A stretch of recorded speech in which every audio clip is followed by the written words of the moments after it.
Hello. Hello. Gopi గారేనా మాట్లాడేది? అవునండి. హలో. చెప్పండి చెప్పండి, నేనే. ఫ్రీగా ఉన్నారు సార్? ఏంటంటే పర్లేదు, చెప్పండి. ఇప్పుడు దాకా మీరు శ్లోకం పెట్టారు కదా, ఏం శ్లోకం? మామూలుగా కాలర్ టోన్. శ్లోకం కాదండి, అది ఏమొచ్చింది చెప్పండి. ఎప్పుడో పెట్టాను, 6 months అయింది, గుర్తులేదు. ఏమొచ్చింది? ఆదాన అర్థం తెలుసుకుందామని నేను ఇంతకుముందు ఫోన్ చేస్తే మీరు ఎత్తలేదన్నమాట. 2 times ఆవిడ బిజీ ఉన్నారేమో. చెప్పండి చెప్పండి చెప్పండి, ఏ శ్లోకం అది? అది మిమ్మల్ని అడుగుదామని చేశాను సార్. నేను పెట్టి 6 నెలలు అయిందండి, గుర్తులేదు నాకు కూడా. శ్లోకం మీకు వినిపిస్తుంది కానీ నాకు వినిపించదు కదా. అంటే నా ఈపు మీకు కనిపిస్తుంది కానీ నా ఈపు నాకు కనిపించదు కదా. ఆ శ్లోకం మీకు వినిపించింది కాబట్టి మీకు తెలిస్తే చదవండి, నేను చెప్తాను అర్థం. శుక్లాంబరధరం అనేది అర్థమైంది, దాని తర్వాత అర్థం అవ్వలేదు. ఏంటి అసలు అర్థం? తెలియదండి, నాకు తెలియదండి. ఏంటి సార్ తెలియకుండా ఎట్లా పెట్టినారు? అది నా ఇష్టం అండి. మీరంటే ఇప్పుడు నేను ప్రశ్నించట్లేదు, జస్ట్ అడుగుతున్నాను. అవునండి, నాకు అర్థం తెలిస్తే ఇప్పుడు నాకు తెలుసుకున్నందుకు ఉపయోగం ఏందని, తెలుసుకోకపోతే నష్టం ఏందంటారు? నాకు చెప్తే అది ఏమన్నా ఉపయోగం అయితే నేను పాటించడానికైనా అడుగుతున్నా. ఏమో తెలియదండి, నాకు తెలియదు సార్. నాకు ఎట్లా మరి ఎట్లా చేస్తే ఏం చేద్దాం చెప్పండి మరి. అర్థం చెప్తే కొంచెం ఏదన్నా అన్నట్టు. సరస్వతి ఇప్పుడు గురించి నేను తెలియదు అని చెప్పిన మళ్ళీ మీరు అదే ప్రశ్న అడుగుతానంటే మీరు చేదస్తమా? ఒక్క % అన్న తెలుసుంటదేమో అని నేను రాబడుతున్నాను. నాకు తెలియకపోతే తెలియదు అని చెప్తే, తెలిస్తే తెలుసు అని చెప్తాను. అవునవును. అరే ఏం మాట్లాడుకోవడానికి లేదే. సరే సరే సార్, భోజనం అయింది అయితే? అయిపోయింది. ఎక్కడ ఉంటారు మీరు? నేను హైదరాబాద్ అండి. హైదరాబాద్ లో ఎక్కడ? కుక్కట్పల్లి అండి, జేఎన్టీ దగ్గర, ప్రగతి నగర్. ఇంతకుముందు అంటే చెప్తే, ఇంతకుముందు వేరే చెప్పారు. ఎవరు చెప్పారు వేరేది? ఎప్పుడు అదే చెప్తాను నేను. అయ్యో, మీరు అట్లా అంటే నేనేం చేసేది? మీరు అట్లా అంటే నేనేం చేసేది అబ్బా? అంటే వేరే విధంగా అంటే నాకు అర్థం కాలేదు. అంటే వేరే అడ్రస్ చెప్పారు, ఇప్పుడు వేరే అడ్రస్ చెప్పాను. ఇంతకు ముందు పంజాగుట్టనా? పంజాగుట్ట ఏదో ఆ రికార్డ్ ఏమన్నా, రికార్డు ఉంటే ఏమన్నా పెట్టండి. పంజాగుట్ట 1 year బ్యాక్ అబ్బా. నా ఫ్రెండే నాకు తెలిసినండి. కరెక్టే. ఇప్పుడు నేను ఇల్లు మారి ఉండొచ్చు కదా. ఇప్పుడు నాదేం పర్మనెంట్ మారి ఉండొచ్చు కదా అంటే అది కూడా డౌట్ గా అంటున్నారు కాబట్టి. అవును, ఇప్పుడు బహుశా నా గురించి చెప్పటం లేదు. ఎవరైనా ఒక అడ్రస్ చెప్పారనుకోండి, బహుశా అడ్రస్లు అయితే పక్క ఇంటికి వెళ్ళొచ్చు. మీరు అట్లా ఎవరిదో పెట్టుకొని ఉంటారు. నేనైతే ప్రగతి నగర్ లో 5 సంవత్సరాలు బట్టి అక్కడే ఉంటున్నాను. ప్రగతి నగర్. అదే మిమ్మల్ని కలవాలనుకున్నా మీ ఫోటో కూడా ఉండదు కదా సార్. ఏమది మ్యాజిక్? ఎందుకు ఫోటో ఎందుకు? పెళ్లి సంబంధాలు ఏమైనా చూస్తారా ఏంటి? వచ్చినప్పుడు కలవాలి కదా సార్ మిమ్మల్ని. ఫోన్ చేస్తే నేను కలుస్తాను కదా, మళ్ళీ దానికి ప్రత్యేకించి ఫోటో ఎందుకు? డైరెక్ట్ చూద్దుగానరా. అంటే ఏమది రహస్యం ఏమి అని? ఏ రహస్యం? ఇప్పుడు మీరు లైవ్ లొకేషన్ పెడతారా మరి? నాకు పెడతాను. ఏమైంది? పెట్టండి సార్, నేను లైవ్. ఎందుకు? నీకెందుకు చెప్పు అసలు, నువ్వు ఎవరు, ఏం కావాలి నీకు? బై సార్ చెప్పండి, ఏం కావాలి నీకు? ఏమి కావాల్సిన అవసరం లేదు, జస్ట్ మీతో కలిస్తే కొంచెం ఇన్ఫర్మేషన్ ఏదైనా దొరుకుతుంది కదా. ఏం ఇన్ఫర్మేషన్? ఇప్పుడు ఆల్రెడీ ఫోన్ లో చెప్తున్నాను కదా, ఏం ఇన్ఫర్మేషన్ కావాలి? ఏం మాట్లాడినా ఇందామని. ఏం మాట్లాడదాం అంటే మీరు రోబోనో మనిషి నాకు అర్థం కావట్లేదు సార్, అందుకని. మీరు ఏదనుకుంటే అదే, మీ అభిప్రాయాన్ని కాదని అర్హత నాకు లేదు. అట్లని కాదు, నేను అట్లా. ఎందుకంటే ఒక్కొక్కడికి ఒక అభిప్రాయం ఉంటది, దాన్ని మనం ఎంత బలవంతంగా మార్చాలని ప్రయత్నం చేసినా ఆ మార్చేవాడు మూర్ఖుడు అవుతాడు కానీ అవతల పద్ధతి మార్చుకోడు కదా. అది నా అభిప్రాయం. అలానే నేను రోబో అనుకుంటే అది మీ అభిప్రాయం, నేను మనిషిని కాదనుకుంటే అది మీ అభిప్రాయం. నేనైతే ఖండించను. అదే రోబోను మనిషి తెలియాలి కదా మనిషి. అదే సార్, అది మీ ఇష్టం. అది మీ యొక్క దాని విజ్ఞతగా నేను వదిలేస్తాను. నేను ఎవరు అనేది మీ ఇష్టం, మీరు ఎట్లా ఊహించుకున్నా నాకు అభ్యంతరం లేదు. దాని వెనక భయమా లేకపోతే మీకేమన్నా? దేనికి? కలవటానికా? కలవడానికి అంటున్నా. రా మరి, హైదరాబాద్ వచ్చి కాల్ చేయి, కొగడపల్లి దగ్గరకు వచ్చి. ఫోటో పంపించండి సార్. ఫోటో ఇదే నెంబర్కే? ఇదే నెంబర్. నీ ఫోటో కూడా పంపించు, నా ఫోటో పంపిస్తాను. నేను ఇప్పుడు పెడుతున్నాను లైవ్ లో. పంపించండి, నా ఫోటో పంపిస్తాను. ఆల్రెడీ నాది ట్రూ కాలర్ లో వస్తుంది కదా. ట్రూ కాలర్ లేదు సార్, ప్రామిస్ చెప్తాను, ట్రూ కాలర్ లేదు నా దాంట్లో.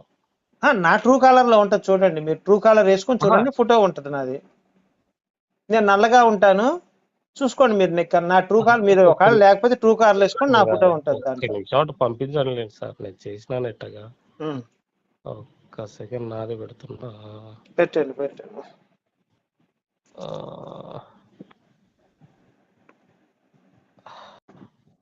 ఏం సార్ భోజనం ఏం చేస్తారు సార్? ఏదో మీ ఫోటోలు చేస్తూ ఉంటా, అది తినే బతుకుతుంటాను నేను. అసలు ప్రత్యేకంగా భోజనం కూడా ఏం చేయను నేను.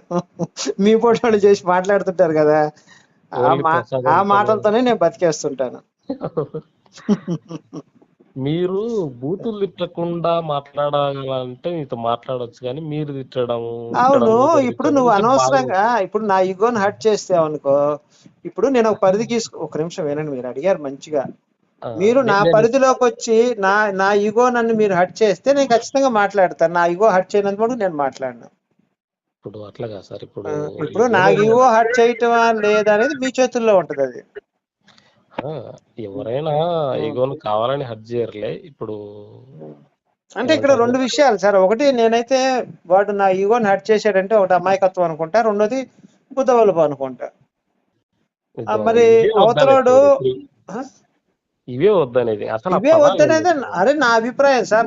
నువ్వు నాకు ఫోన్ చేసిన కాబట్టి నా ఇష్టం వచ్చిన నేను మాట్లాడతా. అదే నీకు నేను ఫోన్ చేసినప్పుడు నీ ఇష్టం వచ్చిన నువ్వు మాట్లాడొచ్చు.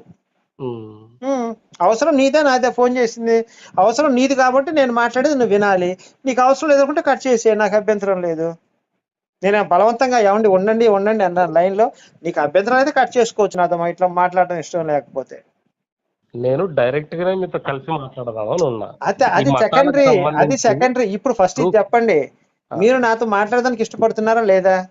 సార్ నేను ఇష్టపడుతున్నాననే నేను. అవును, మరి నా ఇష్టం వచ్చి నేను మాట్లాడాను. మీకు వినే శక్తి ఉంటే వినండి, లేకపోతే కట్ చేసుకోండి అని చెప్పారు. నా భాష అట్లనే ఉంటది. నేను కొంచెం పొలం పనులు చేసుకునేవాడిని, పోతే కొంచెం ఈ పార పని చేసుకుంటాను, కొంచెం మొరటిగా మాట్లాడతాను. నీలాగా పెద్ద పెద్ద చదువులు మీరు చదువుకోలేదు కాబట్టి ఆ భాష నేను మాట్లాడలేను. నాకు మొరటి భాష జాతం. నాది కూడా కడపే కాబట్టి పక్కా నాటు మంది, ఇబ్బంది ఏం లేదు. అందుకే మరి గుద్దా గిద్దా అన్నాను. నువ్వు వినాలి, దాంట్లో తప్పే ఉంది. నువ్వు వినలేనంటే మాస్ అన్నప్పుడు మాస్ ఎలా మాట్లాడతారు తెలుసు కదా. నేను ఇంటికాడ ఉన్నందుకు నేను గట్టిగా మాట్లాడలేదు. అదే నువ్వు మాట్లాడదు స్వామి, నేను మాట్లాడుతున్నాను కదా, నువ్వు విను, దాంట్లో అభ్యంతరం ఏముంది? ఇప్పుడు ఏంటంటే నేను అదే చెప్తున్నా, నా ఈగోని హర్ట్ చేసేవాడు, ఒక నిమిషం వినండి, నా ఈగోని హర్ట్ చేసేవాడు ఒకటి అమాయకత్వం అయినాడు, రెండోది గుద్దబలిపారిన అయి ఉండాలా. అందరి మాట అదేలే. మరి నేను అన్న దాంట్లో తప్పే ఉన్నదో చెప్పండి. నేను అంటుంది ఏంటంటే అట్లా అట్లా ఎందుకు లేవాలనుకోవడము. ఎందుకు అనుకుంటే మీరన్న అప్లికేషన్ నాకు నా మనస్తత్వం ఏంటంటే అండి, ఉన్నది ఉన్నట్టు మాట్లాడతాను తప్ప డొంక తిరుగుడుగా లేకపోతే అవతలను మభ్య పెడతానికి అలాంటి మాటలు నాకు అవసరం లేదు. అది ఉన్నదే మొహాన మాట్లాడతా. నీకు ఇష్టమైతే వినండి, లేకపోతే కట్ చేసుకుని వెళ్ళిపోండి అని కూడా చెప్తాను నేను. అంతే కదా, ఉన్నది ఉన్నట్టు మాట్లాడతాను నేను. ఎవరిని వాళ్ళు హర్ట్ అవుతున్నారా ఎందుకు నాకు అనవసరం. వాళ్ళు కాల్ చేశారు కాబట్టి నేను మాట్లాడింది వినగలిగితే వింటారు, లేకపోతే వెళ్ళిపోతారు. అర్థమైంది. మామూలుగా ఇప్పుడు మీ ఛానల్లో వీడియో చూస్తే ముస్లింస్ కి సంబంధించి, క్రిస్టియన్స్ ఇప్పుడు మన దేశంలో ఈ 3 మతాల గొడవే కదా సార్. ఏంది అటు తిరిగి ఇటు రావాల్సింది. అంటే ఇప్పుడు బంగ్లాదేశ్ వెళ్ళారండి మీరు ఎప్పుడైనా? నేను వెళ్ళలేదు సార్, బంగ్లాదేశ్ వెళ్ళలేదు. అంటే మీరు హిందువులా క్రైస్తవులా? నేను బేసిక్ గా నా సర్టిఫికెట్ లో హిందూ అని ఉంది. యాక్చువల్ మీరు క్రైస్తవులా? చర్చికి వెళ్తాను, గుడికి వెళ్తాను, వెళ్తాను, ఇప్పుడు మసీదు కూడా అప్పుడప్పుడు వెళ్తాను. వెళ్ళండి. ఇప్పుడు నా దృష్టిలో ఏంటంటే సార్, గుడికి వెళ్ళేవాడు హిందువు, గుడికి వెళ్ళేవాడు హిందువు. విన్నాను సార్. చర్చికి వెళ్ళేవాడు ఏమన్నా క్రిస్టియన్, ముస్లిం వెళ్ళేవాడు, మసీదుకి వెళ్ళేవాడు ముస్లిం, మూడిటికి వెళ్ళేవాడు ఎర్రిపూకడు. నా దృష్టిలో అర్థం అది. మీ దృష్టిలో మీకు నా దృష్టిలోనే సార్ ఎర్రిపూకడు అని అర్థం. నేను నా దృష్టి అని చెప్పాను కానీ ప్రపంచ దృష్టి అని చెప్పలేదుగా. నా అభిప్రాయం నేను స్వేచ్ఛగా చెప్పుకోవచ్చుగా. అయితే ఒక్క నిమిషం, నేను కూడా బయటకు పోతాను.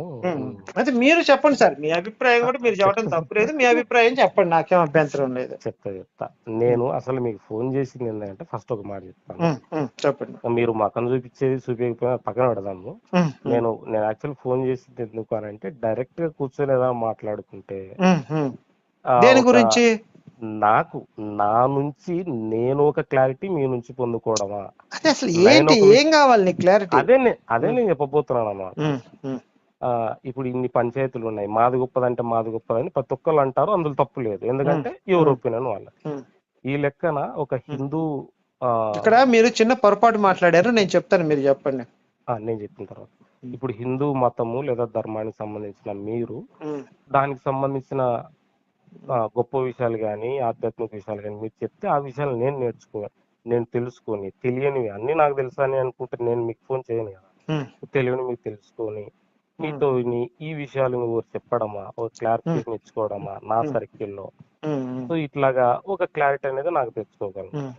ఇట్లా ఫోన్ లో ఎక్కువ చూస్తే ఎక్కువ అంటే ఇప్పుడు అయితే మీరు ఆగండి ఒక నిమిషం, నన్ను చెప్పనేయండి.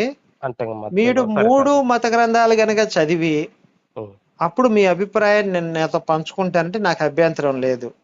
లేదు నేను ఒకటే పుస్తకం చదివాను దాని మీద మాత్రమే మాట్లాడతాను 3 సమానం అంటే అది కుదరదు. పుస్తకాలు చదవలేదు సార్. మరి చదవనప్పుడు నాకు ఫోన్ చేయటం ఎందుకండి? నేను ఖురాన్ చదివాను, బైబిల్ చదివాను, భగవద్గీత చదివాను.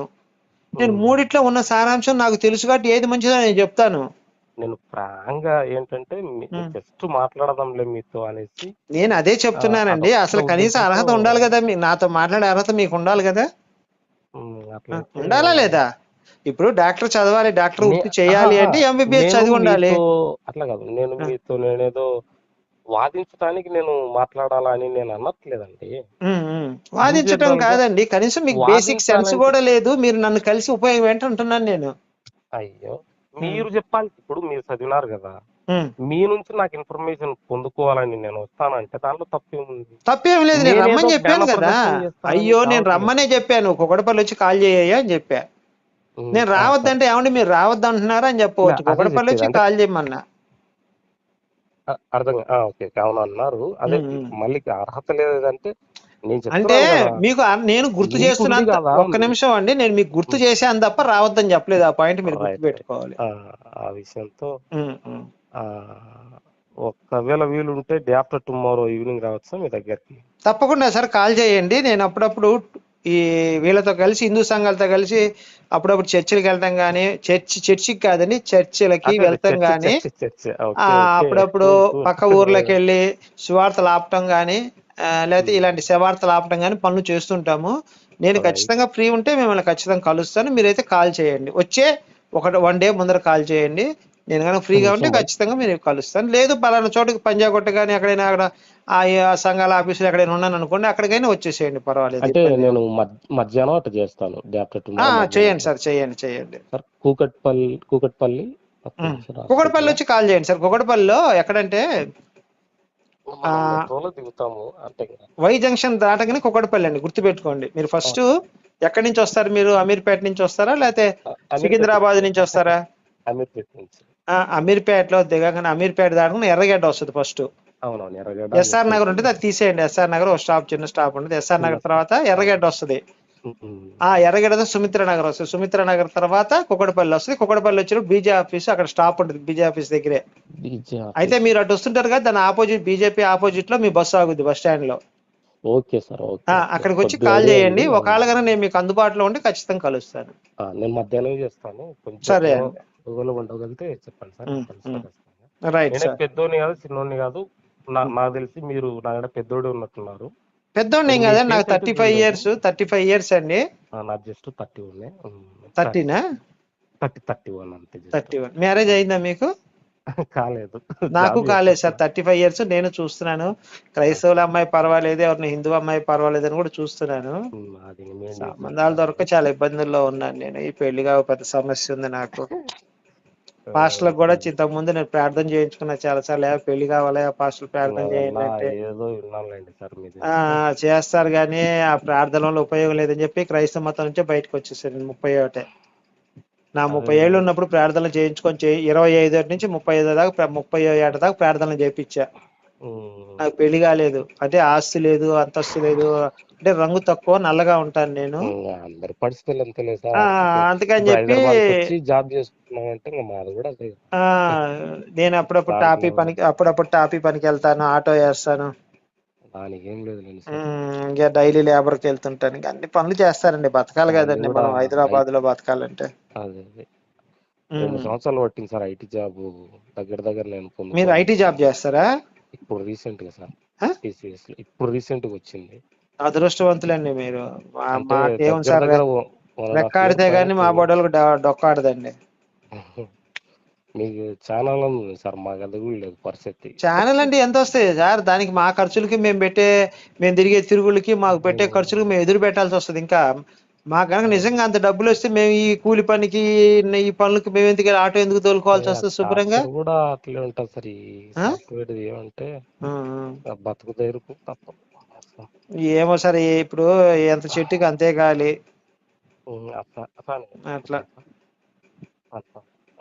సార్ నేను రేపు మధ్యాహ్నం చేస్తాను మీకు 2 గంటలు. సరే ఎల్లుండి మధ్యాహ్నం. సరే సార్, మీరు ఎప్పుడు చేసినా 1 day ముందర కాల్ చేయండి. సూపర్ ఈవినింగ్ కలుస్తాను. సరే అండి, రైట్ సార్, మంచిది. మంచిది.